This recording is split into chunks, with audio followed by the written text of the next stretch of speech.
हमारे सहयोगी कादम्नी शर्मा हमारे साथ जुड़ गई हैं ज़्यादा जानकारी के लिए।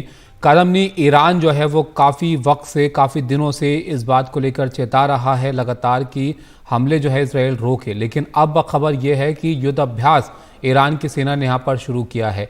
क्या ये भी सिर्फ एक संदेश भर है या फिर इसको और ज़्यादा यहाँ पर गंभीरता से लेने की ज़रूरत है कि ये दखल की तरफ एक तरह से ईरान के इस युद्ध में है? देखिए, ये एक तरह से संदेश की तरह है, क्योंकि ये जो वीडियो है जो उन्होंने जारी किया है ये कुछ पहले डेट का है, लेकिन बताया ये जा रहा है कि ये जो युद्धाभ्यास शुरू हुआ है वो असल में मंगलवार का है। इन्होंने यहाँ पर बहुत सारे ड्रोन्स के साथ ड्रिल किया है। ड्रोन्स आपको इसमें दिखेंगे कि वो टनल में जा रहे हैं, सब जगह जा रहे हैं। करीब 200 ड्रोन्स बताए जा रहे हैं कि उन्होंने इस एक्सरसाइज में हिस्सा लिया है। उनके कमांडर जो हैं उन्होंने इस बात की जानकारी दी है।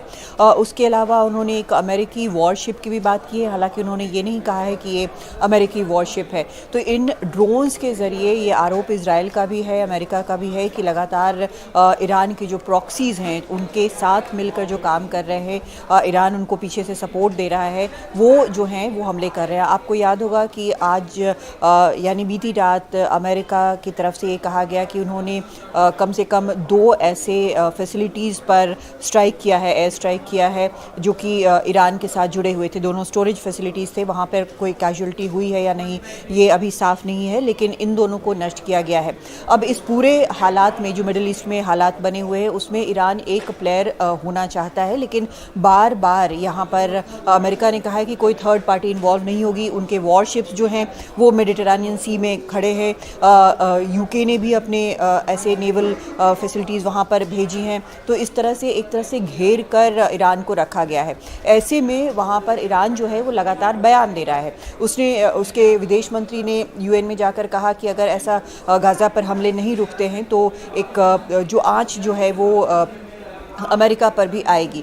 ये सभी जो है ये संदेश देने की कोशिश है, लेकिन असल में जो मुख्य अगर स्थिति आप ज़मीन पर देखें तो क्या है, ईरान के पास जो फाइटर जेट्स वगैरह है वो शाह एरा के हैं, जब इनके पहले के एरा के हैं। उसमें अधिकतर अमेरिकन मेड फायर पावर है इनके पास। बहुत ज़्यादा पैसे नहीं है क्योंकि लंबे वक्त से ये सैंक्शंस झेल रहे हैं। तो एक तरह से अपने आप को प्रोजेक्ट करने की कोशिश है कि मिडिल ईस्ट में उनका अभी भी दबदबा है, उनके कहने पर सब कुछ चलता। और ये सही बात है कि हमास को वो ट्रेन करते हैं, हमास के जो मिलिटेंट हैं उनको, और जो हूथी हैं वो उनके साथ जुड़े हैं यमन के। चाहे फिर आप हिजबुल्लाह की बात करें, उनको भी, उनके बारे में भी लगातार कहा जाता है कि उनको ट्रेन करते हैं। समझा जाए कि यहाँ पर इजराइल और हमास के बीच लड़ाई में ईरान एक तरह से कूदकर खुद को मुद्दा यहाँ पर बनाने की कोशिश कर रहा है। देखिए, वो अपने आप को रेलेवेंट ज़्यादा बनाने की कोशिश कर रहा है, कम से कम इस क्षेत्र में। और ये सही बात है कि लंबे वक्त से इजराइल जो है वो आरोप लगाता रहा है कि ये सारे जो हमले होते रहे हैं उसके पीछे ईरान है।